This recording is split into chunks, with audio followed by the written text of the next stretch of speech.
ఎందుకంటే రష్యా కొంచెం ఈ యుద్ధంతో కొంచెం అయితే వీక్ అయింది, దాంతో ఇండియా వైపు ఉక్రెయిన్ యుద్ధంతో వీక్ అయిపోయినా కూడా ఇది దీని వల్ల మాత్రం చాలా ప్లస్ ఆయుధాలకు మాత్రం మంచి గిరాకీ ఉంటుంది.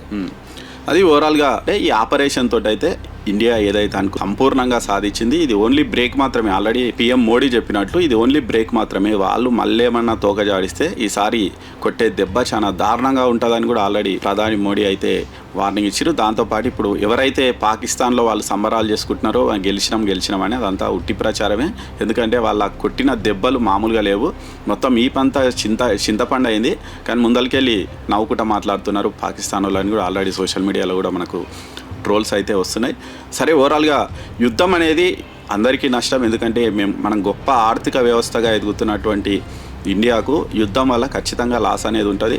దానివల్ల మన పక్క దేశాలు ఎక్కువ లాభపడే అవకాశం ఉంది. కాబట్టి దీనికి బ్రేక్ ఇవ్వడంలో తప్పు లేదు.